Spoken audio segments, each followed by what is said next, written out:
KPIT technology का stocks एक दिन में लगभग 15% तक गिर गया और इसके बाद एक ही सवाल पूरे इन्वेस्टर्स के मन में है।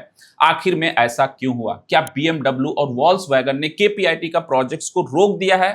क्या कंपनी का बिजनेस स्लो हो रहा है या फिर मार्केट ने जरूरत से ज्यादा रिएक्ट किया है इस न्यूज का? आज सिर्फ हम हेडलाइंस को नहीं देखेंगे, पूरे मामले को आसान भाषा में समझने की कोशिश करेंगे। सबसे पहले समझते हैं कि कंपनी ने आखिर में कहा क्या है। केपीआईटी टेक्नोलॉजी ने बताया है कि Q1 FY27 उनकी उम्मीद के मुताबिक नहीं रहेगा। कंपनी को अब रेवेन्यू वीक रहने की पूरी तरीके से उम्मीद है। सिर्फ रेवेन्यू ही नहीं, मार्जिन पर भी प्रेशर आने का पूरी तरीके से संभावना है, ऐसा कंपनी ने खुद कहा है। यह अपडेट मार्केट को पसंद नहीं आया, लेकिन अब सबसे बड़ा सवाल है रेवेन्यू अचानक से वीक क्यों हो गया। केपीआईटी का बड़ा बिजनेस ग्लोबल ऑटोमोबाइल कंपनीज के साथ है। कंपनी इलेक्ट्रिक व्हीकल में काम करती है, ऑटोनोमस ड्राइविंग में काम करती है और सॉफ्टवेयर ड्रिवन व्हीकल जैसे प्रोजेक्ट्स पर काम करती है। लेकिन पिछले कुछ समय से यूरोप की कई सारी ऑटोमोबाइल कंपनीज अपने खर्चे को लेकर कॉशियस हो गई हैं, खर्चे को लिमिट कर रही हैं। इसी वजह से कुछ प्रोजेक्ट्स की स्पीड कम हुई है। यहीं से केपीआईटी का रेवेन्यू पे असर पड़ा है। लेकिन ध्यान देने वाली बात यह है कि बीएमडब्ल्यू और वॉल्क्सवैगन ने केपीआईटी के साथ रिलेशंस को खत्म नहीं किया है।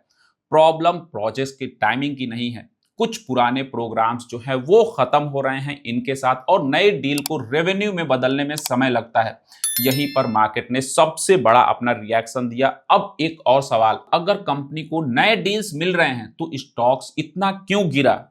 क्योंकि स्टॉक मार्केट सिर्फ आज के क्वार्टर्स को नहीं देखता है, मार्केट फ्यूचर को प्राइस करता है। जब मैनेजमेंट खुद कह रहा है कि अगले कुछ महीने चैलेंजिंग रह सकते हैं, कंपनी परफॉर्म नहीं कर सकती है, तो इन्वेस्टर्स फ्यूचर अर्निंग की एस्टीमेट को कम कर देता है। और जब भी अर्निंग एस्टीमेट कम होता है तो वैल्यूएशंस भी नीचे आता है, वैल्यूएशंस पे भी इंपैक्ट पड़ता है। इसी वजह से केपीआईटी में इतनी बड़ी गिरावट देखने को मिली। अब बात करते हैं सबसे इंपॉर्टेंट पॉइंट की।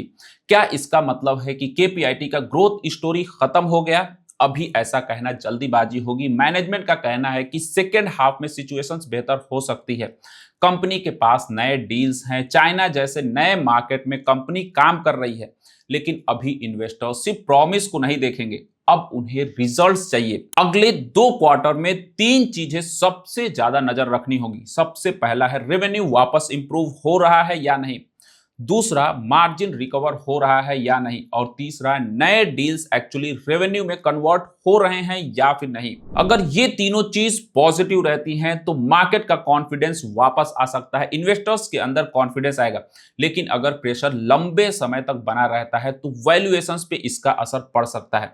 इसलिए सिर्फ स्टॉक गिर रहा है इसलिए बाय कर लेना, या फिर सिर्फ स्टॉक्स गिर रहा है इसलिए बेच देना, दोनों अप्रोच बिल्कुल भी सही नहीं है।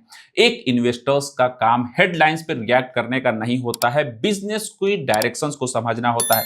बिजनेस को समझना काफी इंपॉर्टेंट है और अभी केपीआईटी के केस में सबसे इंपॉर्टेंट चीज यही है। हमेशा की तरह ये कोई भी बाय और सेल रिकमेंडेशन नहीं है, ये एक थॉट प्रोसेस है जो मैं आप लोग के साथ शेयर कर रहा हूं।